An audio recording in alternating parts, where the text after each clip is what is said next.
last time we talked, I looked at the notes. It was in like the middle or the end of 22. So was it really? Time has gone by. Well, you came out to Ramsey though. I did. Yeah. Yes. You visited. I remember that. But yeah, I guess it has been a while since I've actually been out here. Yeah. How are things going over there? Oh man, it's crazy. Growing is always the answer to that question. Fortunately for us, like it's never a question of like growing, not growing. It's just growing how much, so. Nice. All good things. And how are you doing? How am I? See, that's a different question. I'm doing good. I mean, just personally, the last couple of years, I've been focused on me quite a bit. I've had a lot of weight loss. Yeah, I noticed that. Lost like 60 pounds. And I'm wondering like how far into that journey I was the last time I was here. I'd have to. Let's just go with you're always looking better. Oh yeah, always, always looking better. So yeah, been a big weight loss journey. Picked up a couple hobbies. Like what? My son's, like about to be off on his own in the short term. So hiking. I've gone full tilt on doing like hiking adventures. So I got one coming up in a couple weeks. I'm doing Half Dome in Yosemite, which will be a lot of fun. Are you doing it around here? Not as much around here. I do it to kind of get away. Okay. As a means to get away. I'm going to go there for my hike. Yes. Okay. It's almost always destination hikes. I'll go out to Grundy County every once in a while and do, hikes around, kind of Monteagle and Tracy City and, the kind of the plateau over there because there's lots of cool waterfalls and stuff like that. But for the most part, I do it as like almost a spiritual retreat. I'll go find some place to go far, far away. So, I'll go to Yosemite. I think around this time, I guess June of last year, I did the Nepali coast and on the island of Kauai in Hawaii, which is probably one of the most beautiful places on earth. It's where they shot Jurassic Park. Oh, nice. And let's see what else. Who do you take with you? I did Catalina Island a couple months ago off of the coast of Los Angeles, which was cool. I'll either go with my best friend, my son and my best friend, or just completely alone. Okay. So all have their distinct advantages, but I ideally like the trips where I get the most rest and recovery are the ones that I do by myself. So is that where you think up these great leadership topics that you're talking about? No, I try to think about nothing. Okay. Actually, that's the great, to me, that's the great thing about being in the outdoors or particularly hiking. And especially if you're hiking a particularly treacherous trail, because you can't really let your mind drift because you're kind of in dangerous territory. So you kind of actually just have to focus on the really simple things that are in front of you. And it's a nice way to get yourself out of your head. Ever gotten lost on a trail? Oh, I've definitely gotten lost. Yeah, I may do this activity I'm by no means like an outdoorsman. Not really. I'm just trying to figure it out. So yeah, I do. Every hike I get lost at least once for 10 or 15 minutes. Wow. Nothing never anything like scary, But I'm out there for like 5 or 6 days at a time. They're not day hikes. Oh, so, really? Yeah. No, I'm like sleeping outdoors for 4 or 5, 6 nights. Oh, no way. Yeah. So it's not like you're going for a 3-hour hike. No. You're going for a hike and you're sleeping and you're bringing a pack. And it's ultralight backpacking. Yeah. So you're going for long. And you'll do that by yourself? Mm-hmm. It's awesome. You should try it. Yeah. My wife's like, you're not leaving me with 3 kids going on a hike to find yourself. Well, I got a 17-year-old, so my wife's like, do what you want. Like life is changing. So, yeah. Okay, so that's definitely a development since we last talked. Yeah. So it's I've never been really one for hobbies. The problem is I turn all my hobbies into careers. Mm-hmm. So I started messing around with computers. Did that, and then pretty much every career turn I've taken has started as like almost like a hobby like interest, even inside the craft of engineering. Whether it was agile software development or product management or anything else. It's always almost started as like a hobby, just kind of an unplanned pursuit of interest. And then poof, before you know it, you're way down the rabbit hole. So I think that's probably more of my personality type than anything else. I have no idea what you're talking about. Yeah. There's no way we I'm can sure you relate. don't. Yeah. I've had that conversation with my wife more than once. My biggest problem is I turn my hobbies into businesses. Yeah. So I am bound and determined not to do that with the outdoor stuff. So I hope it happens. Just a hobby. just slap a GoPro. See, look, I'm doing it right now. No. Slap a GoPro, license that content out. No way. No. All right. So we talked a little bit about your trail walking, but you had sent over, I reached out to you, I think on LinkedIn or text, and I was like, what's going on? We haven't talked in a while. And you sent over, I believe it was 2 talks. And one of them was about creating a culture of shared urgency. Yeah. Okay. And did that come from you being out on your walk and realizing that like you need this somewhat anxiety, this like tiny bit of urgency in order to keep moving forward? Or no, I would say where that talk came from was I think like a really fundamental question that I think at some point in every leader's experience they're going to end up asking, which is, why the heck is leadership so hard? So the probably the reason why I go out on these like outdoor adventures is because like, or I started doing it was try to cope with, just the pressure of like actual success, right? Like it's cool to start a company and start a team or, be involved in something really early stage and always have the hope of it growing and expanding and exploding. But then the reality is when it really does, the amount of emotional toll that it puts on you is crazy, right? So, at some point you're going to, open your eyes and just say like, why in the world is leadership so hard? And so I spent some time over the last couple of years, just trying to explore that topic head on.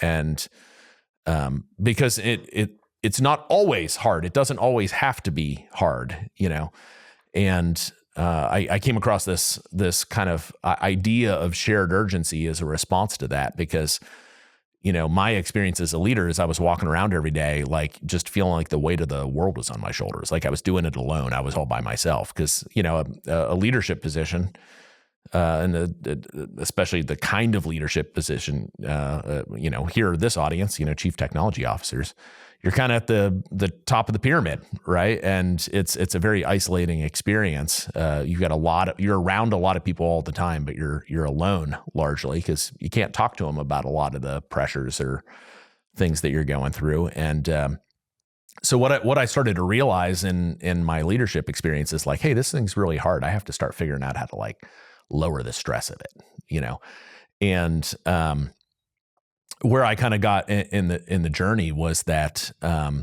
it can be an isolating experience because, in a large way, like decisions in businesses are really hard. You come to a decision, which in itself can be a freeing thing, but actually getting that decision out there for, and getting other people to adopt it is always a harder thing than you think it's going to be. Like I've always taken a great deal of, solace in a story of an organization. It's of an organization I respect a lot, which is Chick-fil-A. They've got an amazing leadership organization, and I heard the story once that when the executive team at Chick-fil-A decided that they wanted all of their frontline stores to start saying "my pleasure," as part of the transaction. You have any idea how long it took them to get that rolled out to all their frontline stores? 3 years. 6 years. 6 years? It took 6 years, right? So if you have this like amazing leadership organization like Chick-fil-A, and it takes them 6 years to get something, rolled out that's that simple. Well, in the world of technology that we all work in, like how much harder is it to get these far more complicated, complex things, rolled out? And so, why is it so hard?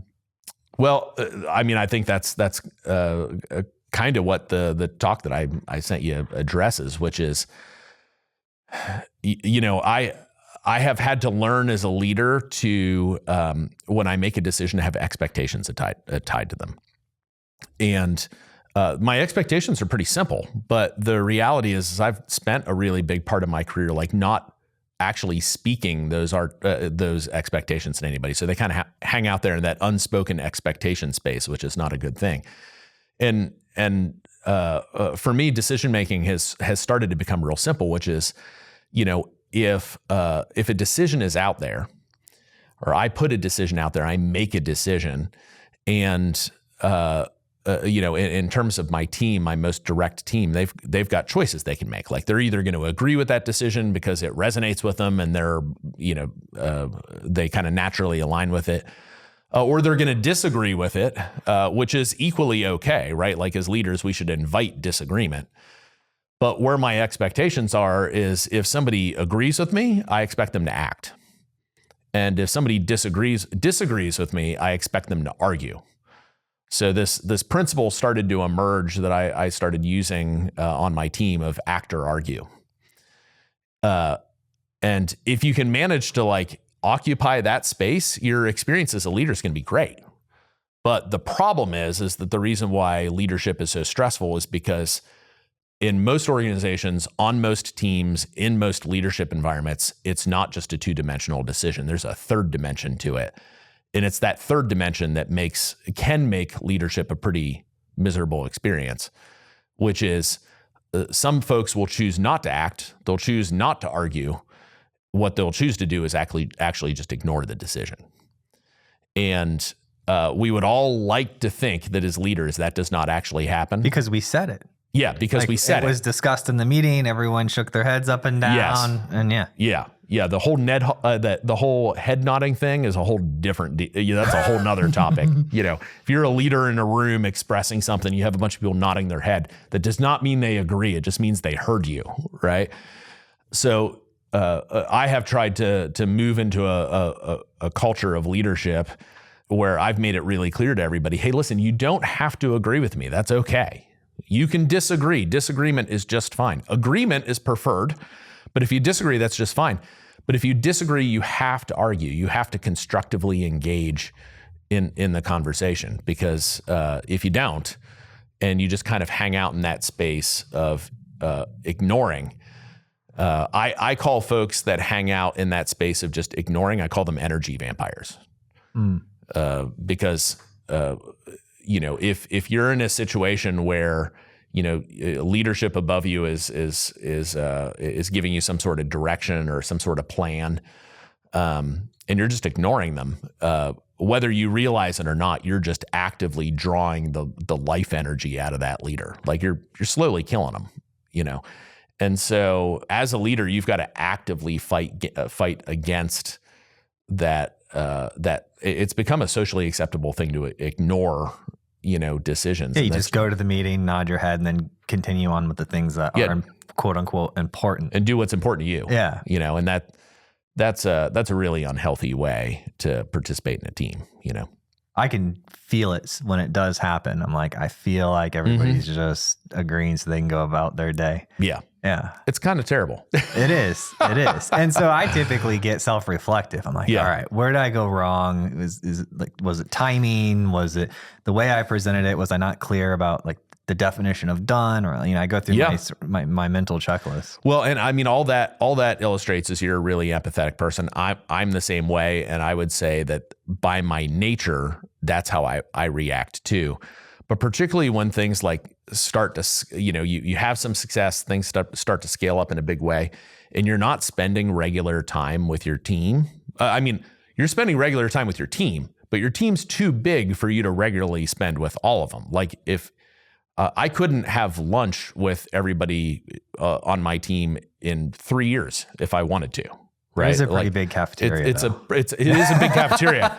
I could put them all there, but I couldn't have a one-on-one lunch with that many people in 3 years, So just by nature, you're not going to be spending a ton of time with people. And when you have that kind of, when you have that just natural distance because of what it is, you can't, you've got to shift some of the responsibility to be incumbent on those other people versus it always be like, well, what did I do wrong?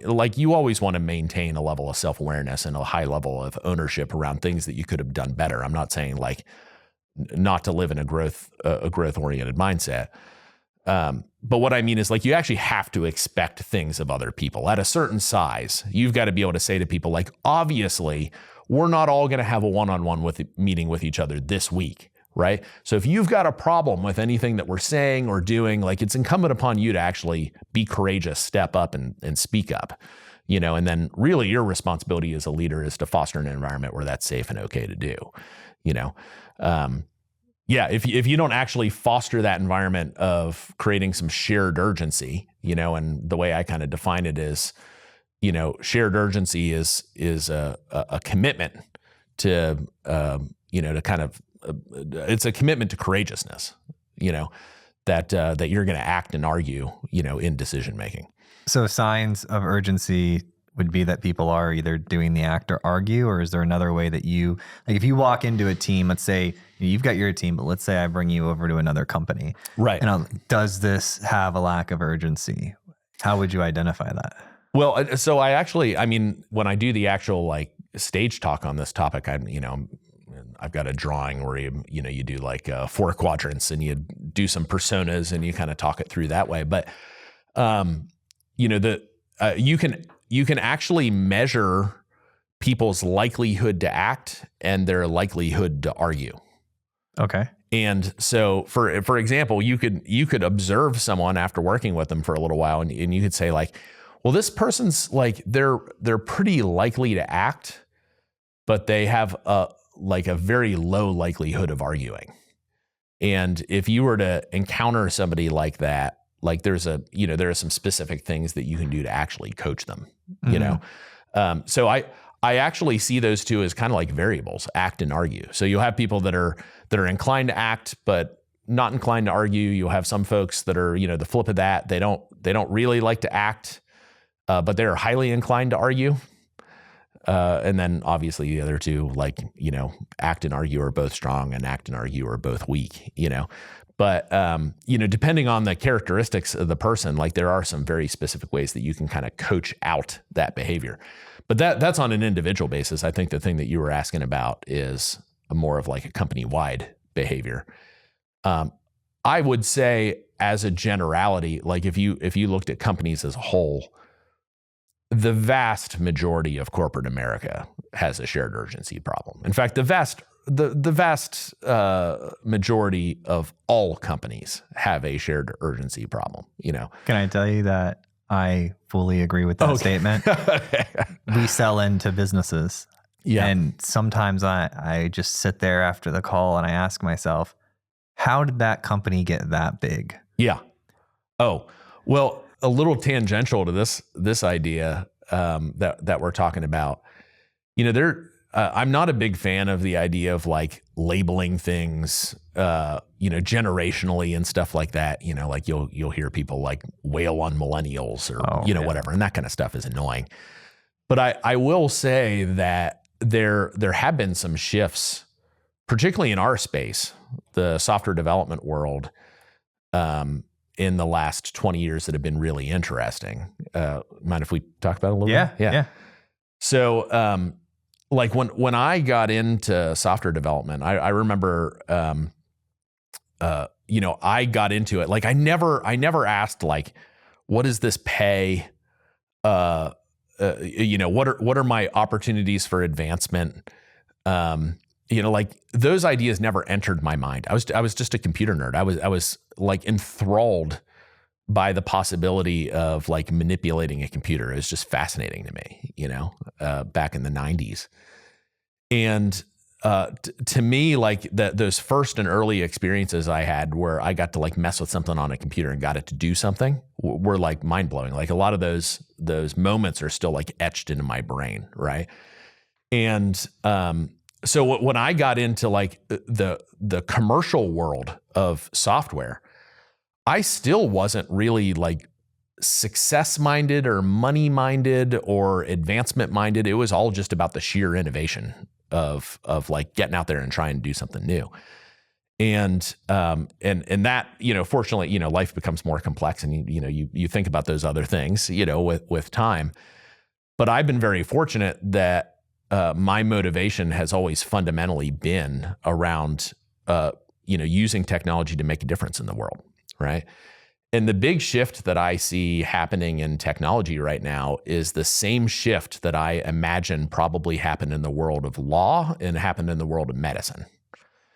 And, I imagine a couple hundred years ago when somebody was pursuing a career in law, they were predominantly driven by the idea of justice. Yes. Right. And I would say by the world that we live in now, this highly litigious society that we live in, is probably the result of people growing up and losing kind of that pursuit of justice and saying like, well, I want to be a lawyer because it's good living. I can make a lot of money. I can have some influence. I can have high social standing, And just in some ways I've seen it happen in the medical world too. Like I've got two doctors in my life. And one of those doctors, every time I go into the doctor's office, is talking to me like, about the American Medical Association and all the numbers and all the figures and where my stats line up according to that, and how I'm either like, exceeding the average or behind the average. Like none of the advice is ever personal. It's all diagnostic.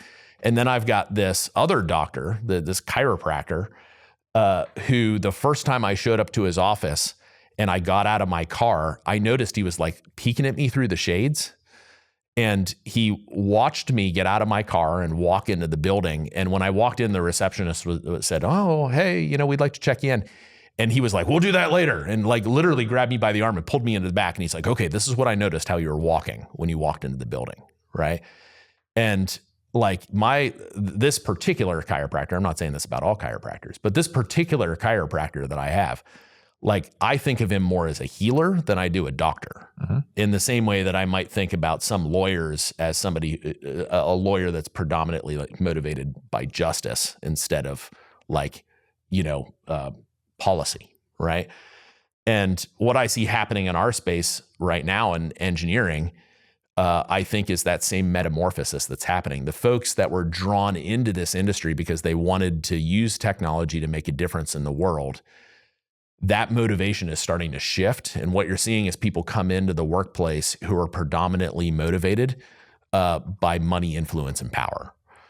And I personally think it's a huge problem, huge problem. And I think it's in a lot of ways why you've seen a lot of the really big tech companies, their innovation curve slow way the heck down.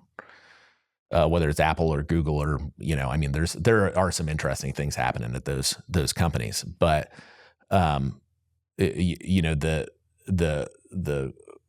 by the way, but just to be clear, I'm not saying that this is an age thing. Like I have met my fair share of 22-year-olds that have the same, like, vinegar and passion that I did when I was their age too. It's not really an age thing. No, it's all about the fundamental motivation. Like what caused you to do it?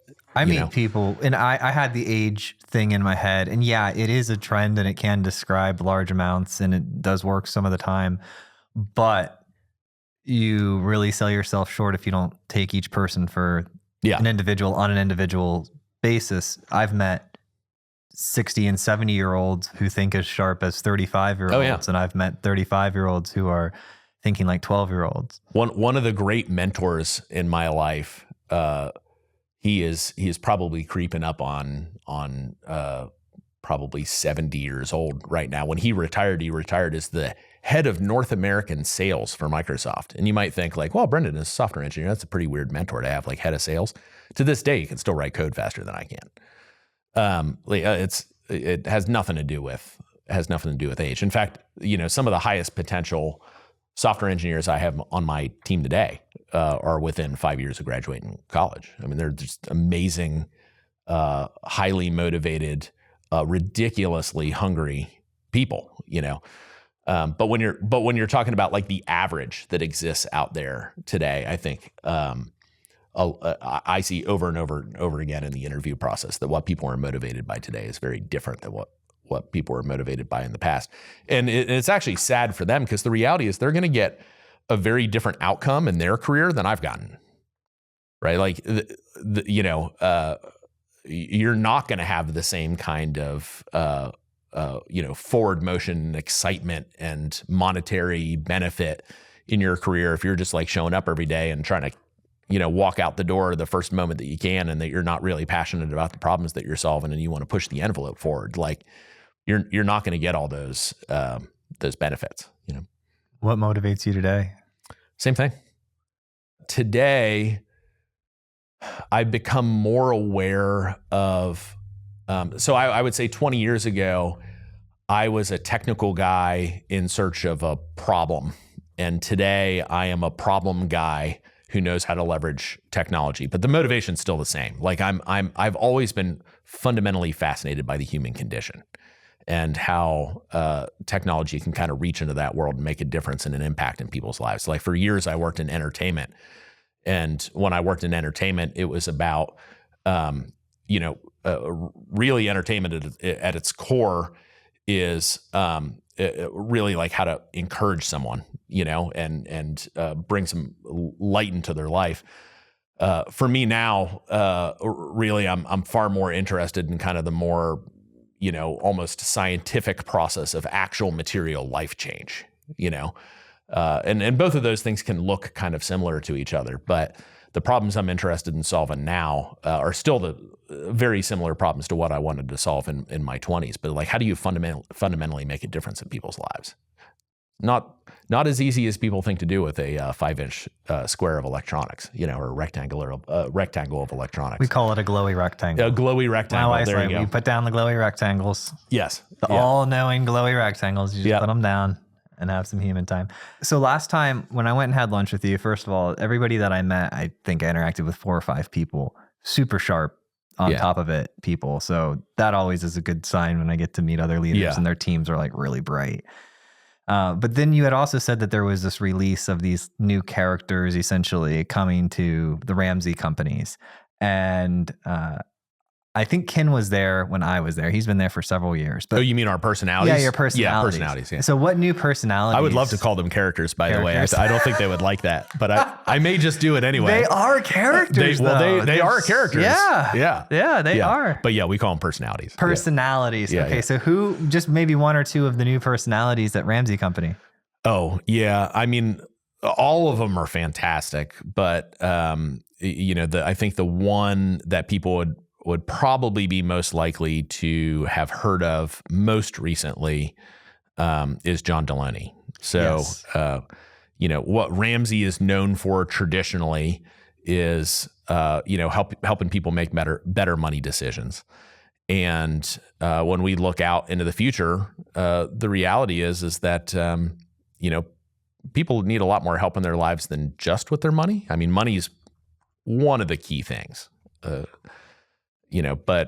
parenting, marriage, relationships, all of those things are really important. And we were very, very lucky to intersect this guy named John Deloney a couple years ago and just have an immediate connection. Was he already making content? No, not at all. No? He was a dean of students at Belmont University. Oh, wow.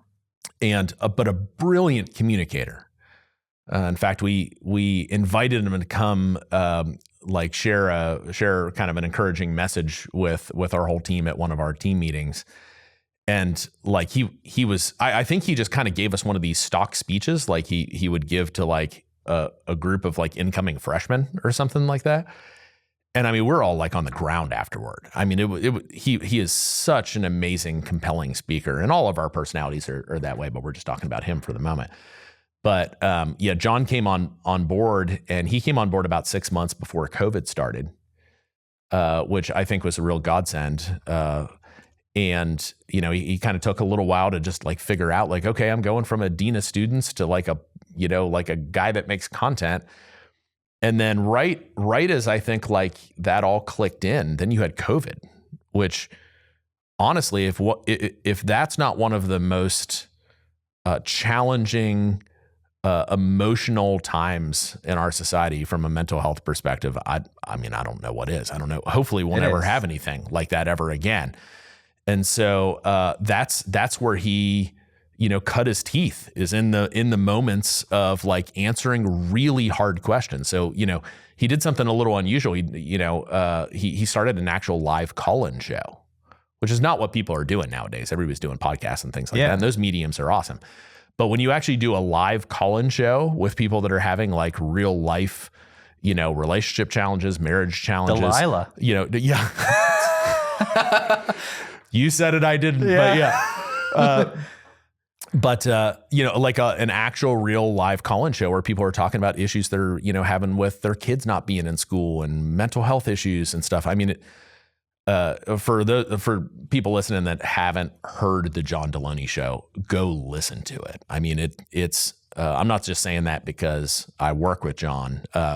Literally, I would say 3 out of 7 days a week when I go home, my wife says, well, John sent something on the show today we need to talk about.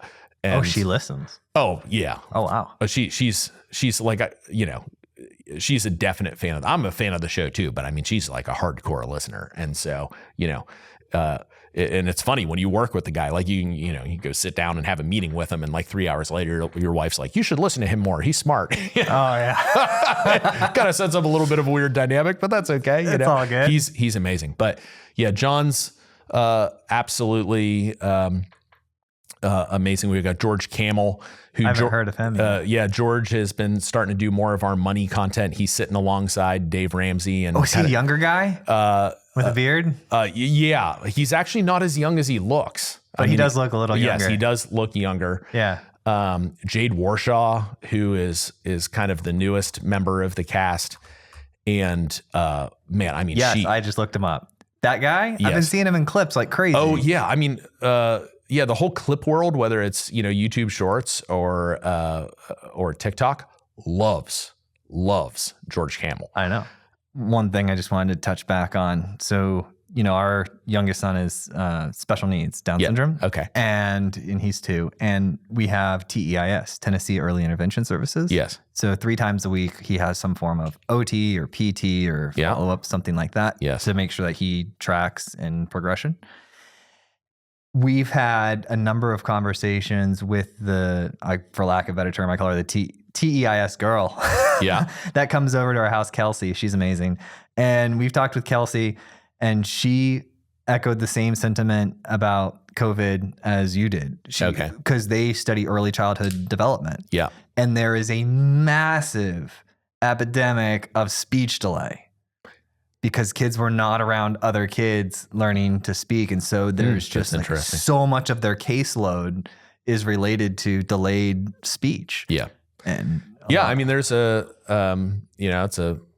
it's a complicated topic, and everybody finds a way to pick a side on it. But like, I don't think anybody enjoyed COVID. Nobody. I think everyone agrees on that. Everybody can at least agree on that. And without like turning it into like a politically divisive issue, like, which you guys don't do, by the way.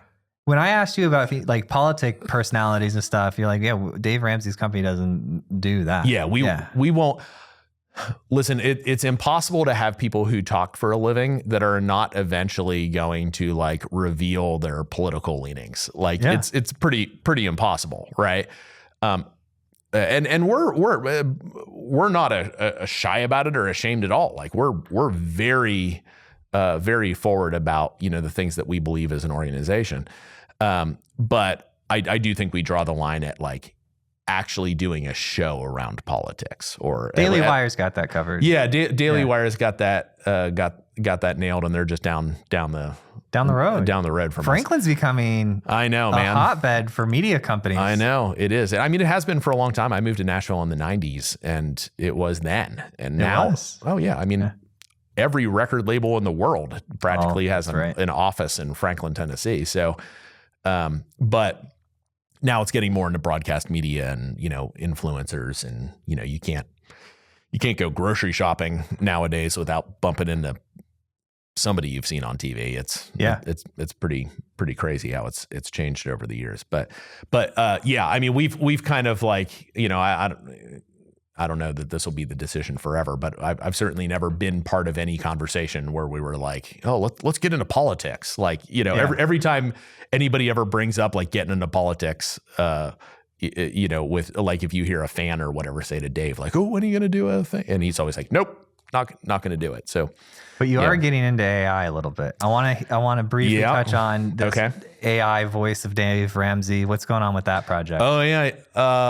Well, that was kind of at the heart of the joke I played the other day. I think I mentioned that a second ago. So yeah, we have been playing around with voice AI. It's a really interesting thing when you're in the business that we're in, which is, we've got these public facing personalities that are out there, in different broadcast mediums every day, talking, like teaching and sharing things with people. Of course, the idea of voice AI is going to bubble up to the top pretty quickly and be like, oh, I wonder what we can do with this, So we have definitely been exploring it, but I played a prank on Dave the other day. It was April Fool's, or I guess it was a couple weeks ago. April Fool's Day, we had staff meeting, and I got up on stage and said, kind of set up this joke and said, hey, sometimes when you're having a rough day, a lot of people don't know this, but Dave will just kind of drop you a nice voicemail, just encouraging or whatever. And I said, I'd like everybody to hear one that he just left me. And up until that point, the team, the 1,100 people in the room did not know we were working on voice AI. And so I played back this voicemail that was just completely ridiculous in every way. It's like things that Dave would never say, like you're like a son to me, and just really gushy stuff. And I thought he was going to fall out of his chair because he was kind of emceeing the staff meeting, and I was doing an update, so we're up on stage at the same time. And so that was the kind of the first introduction to the team that we were even working on voice AI technology, and he thought it was hilarious, and the team thought it was hilarious. It was kind of a fun moment. But yeah, we are working on it, but we're not pursuing AI. I think, so much of the AI conversation right now is a weird conversation to me. People are like, you have some people that are like super afraid of it, almost want to outlaw it. Then you've got there's this weird sort of obsession that people have about how many jobs it's going to displace, and I mean, all those things they're real things. I don't fundamentally understand why those dimensions of the topic of AI are so dominant, right? Because for me personally, and the job that I do, the greatest idea behind AI, particularly voice AI, is to humanize things that are not human today. If you're a weight loss company or a company that is trying to help people free themselves from chemical addictions, or you're in the business that we're in, which is, helping people find, freedom from debt and build a solid financial future where they, feel a sense of freedom. The problem with, YouTube and TikTok is all of that content is becoming shorter form and shorter form and shorter form. And the reality is you really can't teach people much in a 30-second clip. You have to have longer exposures to people in order to teach them principles that will hopefully lead them out of a behavior that they're in the middle of that's not serving them well, right? And so how do you do that? Well, gone are the days of making a 2-hour VHS that people are going to watch. It's not going to happen anymore, right? And all of those experiences have moved onto the phone. The problem with the phone is that it is a totally sterile experience. There's no humanity in it, right? There's no encouragement. There's no excitement. There's no tacit sense of connection. The phone does not feel like a helpful human, right? And to me, the thing that is really interesting and stimulating about not just voice AI, but AI in general, is the possibility to actually humanize a very sterile experience. And even with just ChatGPT, somewhat recently adding the ability to interact with ChatGPT using voice, it's amazing. I mean, I find myself using the voice interaction stuff more than I do actually just typing. Oh, really? I've just been typing. Yeah. But there is something very real, something human, despite the fact that I know the voice is not human on the other end. But it voices back to you. It voices back to you. Oh, it does. So I talk to it. It talks right back to me. Oh, wow. Yeah. So and actually, in the standard GPT app. In the standard GPT app on iOS, yeah, it'll do it. We're gonna see. I'm opening it. This is news for me. The headphones. Yeah. There you go. Hello, I'm really excited about teaming up with you, and I'm all set to dive in. So how can I make your life easier? Oh, it says enable microphone and settings. Oh yeah. You gotta go to You get that. some setup to do.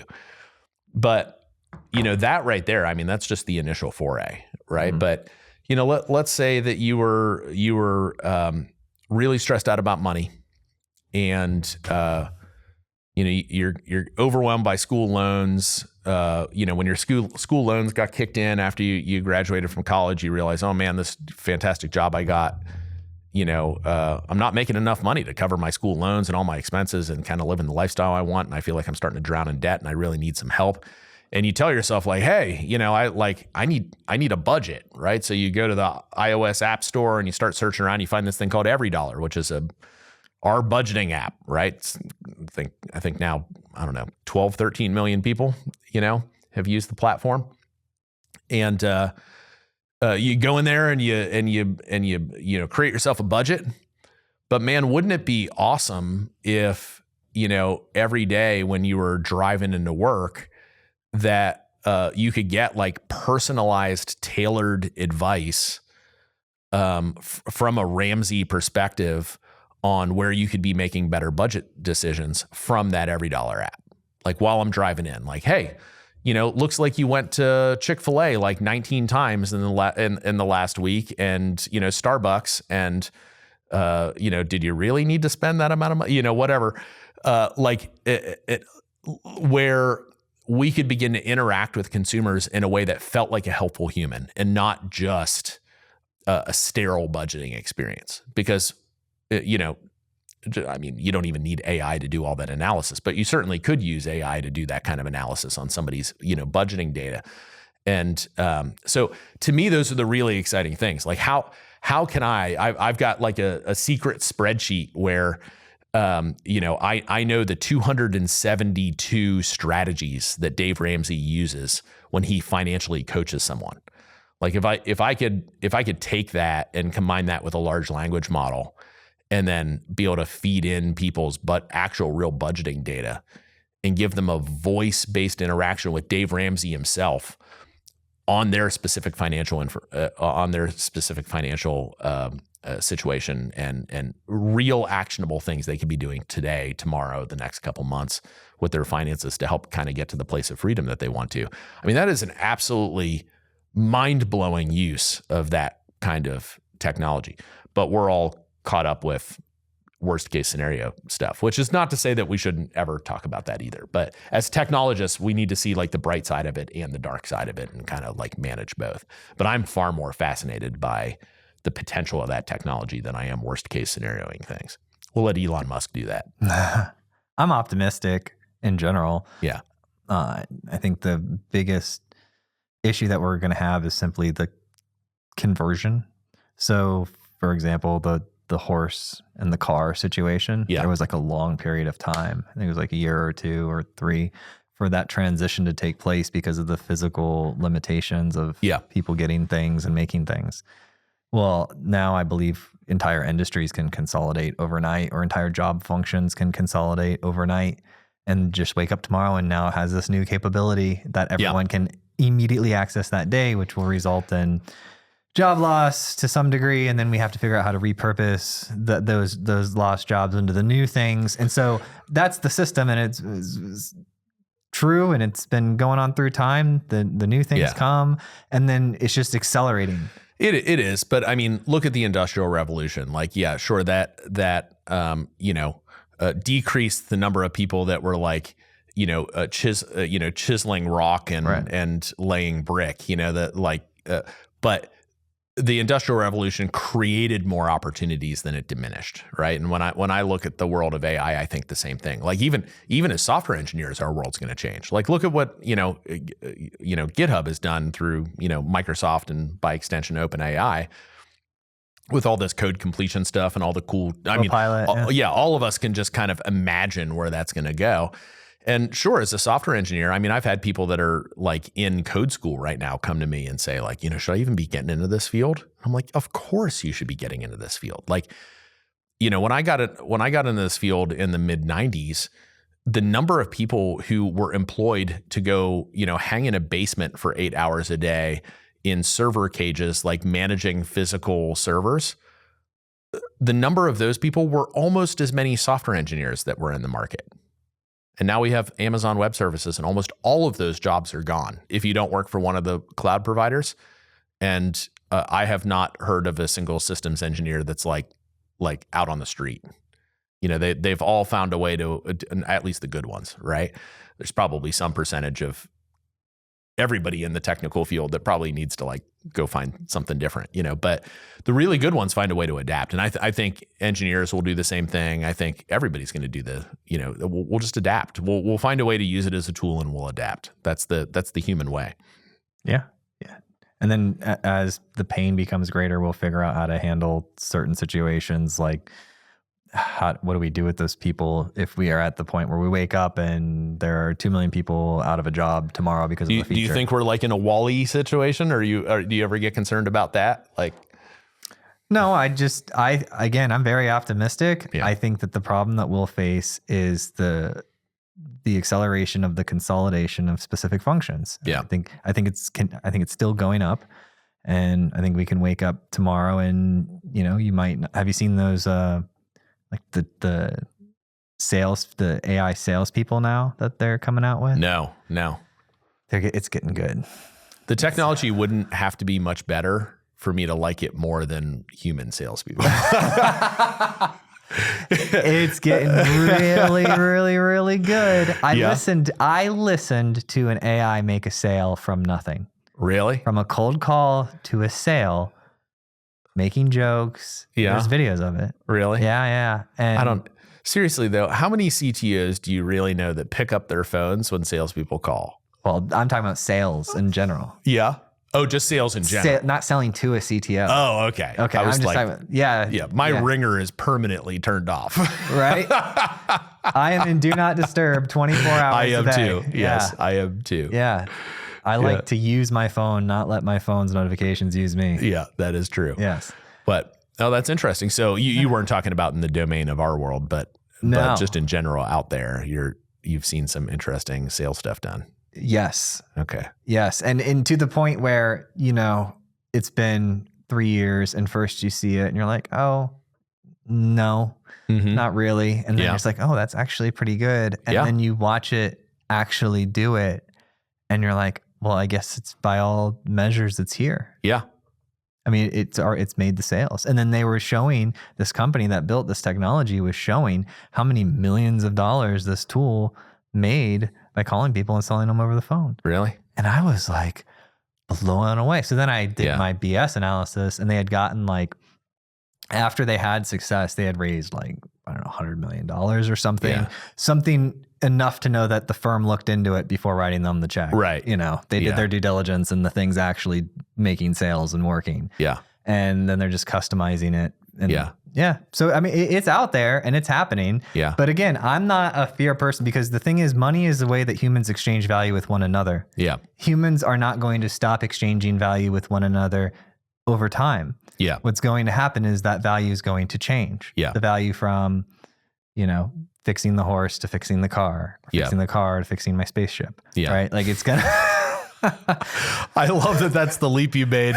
I really, no, genuinely, I'm not like, I think that's fantastic. I can't wait to have my first spaceship. You know? Well, you technically already do. Yeah. If an alien came here, that would be your ship in which you traverse space on the planet. That is be true. A spaceship. Yeah.